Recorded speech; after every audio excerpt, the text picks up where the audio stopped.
So hi lovelies, welcome to my YouTube channel. So in today's video we'll be talking about scissors, electric cutter, rotary cutter, and everything you need to know about it as a crafts person, either as a fashion designer or as a bag maker.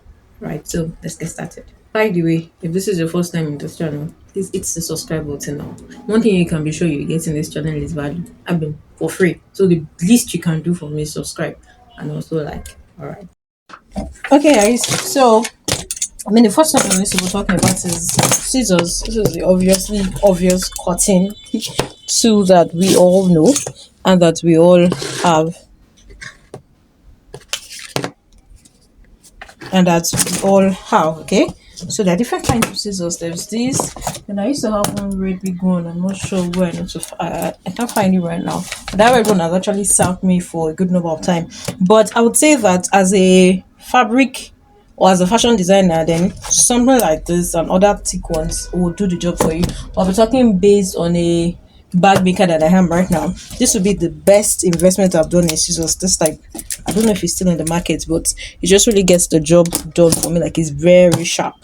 It's very sharp, and I've been using this for going to 3 years now. So I think this is going to 4 or 5 years. But one thing you should know, or you should know about scissors, is that once you get a scissors, whatever you work with it, stick with it. So means if I buy the scissors now and I use it to cut paper, I should just stick with it. If I attempt to use to cut what's it called now, fabrics, it will not. I won't like the result. So one by one rule when you enter an artisan store or a fashion designer store, when you pick their scissors, always ask what scissors is used for what. For example, I have paper scissors, I have scissors for cutting fabric, this is my fabric scissors. I have scissors for leather, this is my leather scissors. Now I have scissors for cutting thick objects. So once you use a scissors to cut fabric and then you tilt to using it to cut paper, by the time you want to use cut fabric bag, it won't give you that job. So this is one, and then this one is very sharp. So if you're a person that your options are quite limited, I mean you don't have the resources right now to get this industrial cutter that I'll be showing you very soon, then this is a good choice for you. Then let's talk about this cutter or a bag designer. Now some also comes in rotary shape, in one round shape. Now the good thing about this cutter, if you want to get it, I would recommend buying the one that comes with extra blade. Can you see this blade is old? So I've used it. So it came in like 1, 2, 3, 4, 4 extra blade plus one that was here, I think. So the thing is, once you are done with this, okay, now let me show you how to use this one first. So this is really best when you want to cut a precise object. So maybe you have it lined already, or you just want to get it straight. So you will need it with your metal ruler. Emphasis on metal ruler, not plastic or what's it called now, or wooden, is to cut it. So you need this, and then you need this green mat that they call what's the name of this green mat now? Healing mat. Yes, I think it's a healing mat. So for example, if you want to make a tassel queue, that this is just appropriate, so all you just have to do is, so you can mark to know what you want to do, but if not, just pick, hold it down. You see what you should use is already cutting into my cover, so that's why it's best to use that mat. So that mat prevents it from cutting into this. So you don't have that mat, this is a punching board. Let me get an hammer. Yes, this is a punching board. You can see how it sounds. So if it's a short object that you're using, then you can place it on it and then it won't affect your table. So can you see? So the other advantage that this comes with is, like I said, you can change the blade once it's blunt. So to change the blade, you just want to pull out this black, pull it out, and then, so can you see what I remove? So this remove the old blade. Now this is the new blade. This thing goes inside this hole.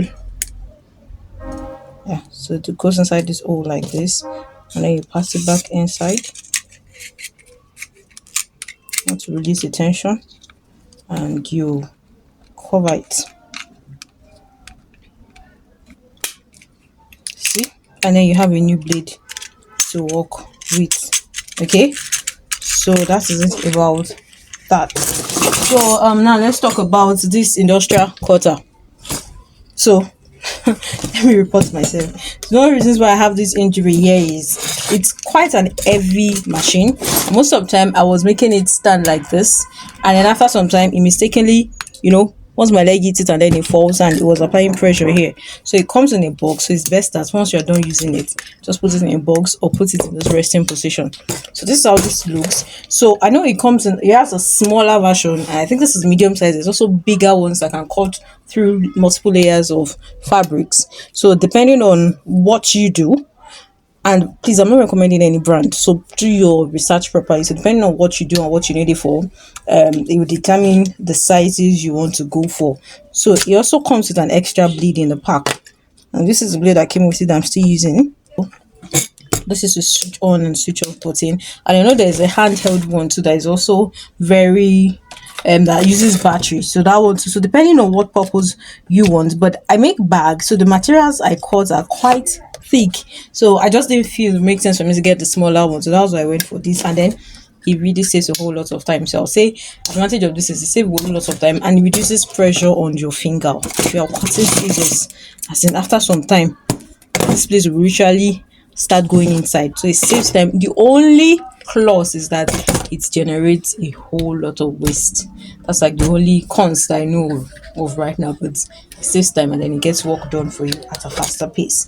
But like I would always say, please start based on where you have a time. There was a time that was only this and this that I could afford, and I ran with it. I mean, I made good use of it. So please work with what you have at the time. If once it's clogged, you want to remove here first, so it's like a covering for this. So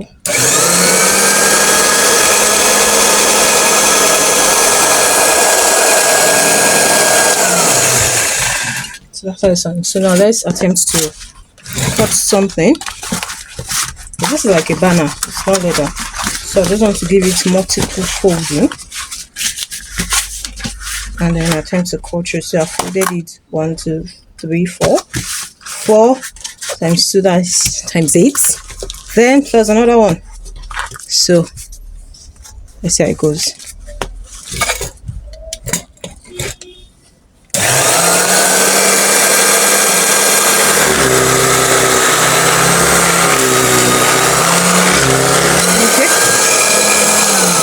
So there was a bit of obstruction, but it did cut through. But the way I usually do it is, it's not this I'm supposed to be moving, it is this. That's the industrial cutter. That's why if you look under, there's some tire that's supposed to help it, slide through. So let's try it again.